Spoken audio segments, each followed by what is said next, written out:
What a week for Ilhan Omar. My goodness. Welcome into the National Briefing. My name is Kelly Nash. You know, she lost millions this week, right? So one of the things that Ilhan Omar kind of skyrocketed to infamy on was her financial disclosure last year that her net worth had gone from, I think it was $60,000 to somewhere, now this is always what a wide variance, somewhere minimum $6 million net worth all the way up to $30 million. That's a pretty big window that they let her slide into there. But even at the lowest level of $6 million, how did you go from $60,000 net worth to $6 million? And that drew a lot of attention, and people started doing some investigating and going to her, her big winery. That was apparently one of the main reasons she was worth so much money. Turns out that winery hasn't sold wine in several years. So nobody could figure this out. And as that scandal was starting to brew, she's now refiled her paperwork. And so what happened is she says my net worth now is worth like $85,000. So I missed it from minimum $6 million all the way up to $30 million. I was actually only worth $85,000, and she blames an accountant for it. But, you're the one who submitted the financial forms. I'll point out you were very vociferous about Donald Trump and his financial fraud scheme, as you were calling it. You kept saying he's been indicted 28 times or whatever on this idea of, and again, Trump was not intentionally trying to mislead anybody with anything here, and nor was there any victims. It appears now that there are victims of Ilhan Omar. But first, just sticking with the idea of her refiling her net worth, that was Hakeem Jeffries being asked about that by a reporter as they walked through Congress, and Hakeem completely clueless as always. Just curious to get your thoughts on Ilhan Omar's financial disclosure. Does all of the scrutiny around that concern you at all, and does that warrant an official House ethics investigation? That issue has not been brought to my attention, but we do know that Ilhan Omar, who works hard on behalf of the people that she represents in Minnesota, is constantly under attack by right-wing conspiracy theorists. Well, what about her net worth going from $30 million to now under $100,000? Do you believe that's truly an accounting error, as she alluded to? It's not an issue that I'm familiar with. Hakeem's not even familiar with the issue. Hakeem, somebody needs to let him know he ought to listen to the National Briefing. Come on, Hakeem, get yourself plugged in. He must be watching MS-13 now, the gang-loving station. MS-13 now probably has not even addressed this issue with their audience, the fact that Ilhan Omar, maybe we should be crying. Maybe we need a fundraiser for Ilhan Omar. If she went from a $30 million net worth down to like $85,000 in just a few months, that's horrible. But there's a lot more that she needs to worry about than just that.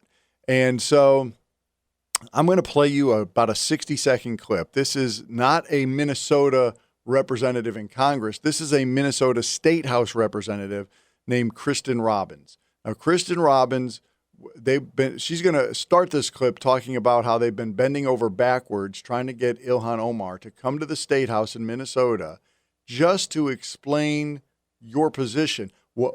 Because right now, Ilhan Omar, it appears you should be under the jail. From the documentation that they have at the Minnesota State House, it appears you should be not only in jail, but under the jail. And go ahead, Representative Robbins. We invited Representative Ilhan Omar to this hearing.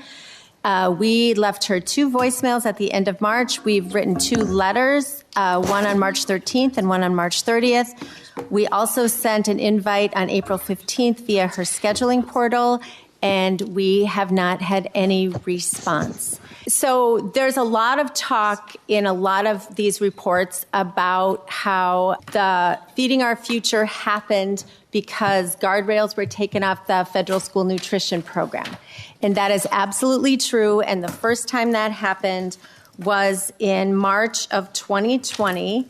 And it was in the Families First Coronavirus Pandemic Relief Act. And one of the elements of that bill was something called the Meals Act, which was Representative Ilhan Omar's actual bill that she got incorporated into this larger coronavirus package. And that Meals Act is what took the guardrails down. Wow. Are you putting two and two together here? It appears to them that Ilhan Omar's specific addition to the coronavirus bill is the specific loophole that was used to defraud the American people of $250 million. That is the actual bigger scandal in Minneapolis. Minneapolis, I think most people are very focused on the Nick Shirley video from December of that year talking about the Leering Center. And there are certainly tens of millions of dollars in fraud happening there. But $250 million went through the Feeding Our Future fraud scheme. And it appears that in 2021, I think it was 2021, maybe 2020, when Ilhan Omar put that little caveat into the bill, the meals plan is what she authored, then it would appear came back to Minneapolis, told the people, the Somalians, this is how we defraud the government. I've put this into the bill. We just charge for people they're going to pay us money for people who are never going to come here and eat. There's no way for them to prove that anyone was ever here eating the food. So we'll just charge the government. You don't have to buy the food because we're not going to give anybody the food. It's just pure profit. And when you look in Minneapolis, 94 Somalis charged in that $250 million Feeding Our Future fraud case. And these are people who were big campaign donors to Ilhan Omar. They're Ilhan Omar's friends. And they're also people who would put Somali over America. So this is so damning. And again, I'm wondering when Hakeem Jeffries is going to hear about this. I mean, Hakeem, we might still be weeks away from Hakeem even hearing about these allegations. But I mean, I don't know how it's so much, I don't want to say it's evidence. It's just it's so coinkadinkle. The fact that the people who are doing the fraud are your friends, and you're the one who created the bill that allowed for this fraud to happen. That is quite a hill to overcome. Quite a hill to overcome. But, at least she's now shut off the comments on her videos. She's tired of the people commenting on her videos. So she's still up. By the way, this week, she's now calling Donald Trump and his family the most corrupt first family in American history because Eric Trump invested into a company that builds robots that the Pentagon are going to use. And so he put up millions of his own money. They got a $24 billion contract back from the Pentagon a couple of years later. And she's saying that's far more corrupt than anything that Joe Biden did. Could I point to you at the University of Pennsylvania and the Biden Center that they put up there, which was an empty office and just poured tens of millions of dollars into it from China? Can I just point you? How about the finger painter, Hunter Biden, getting millions and millions and millions of dollars for his finger paintings?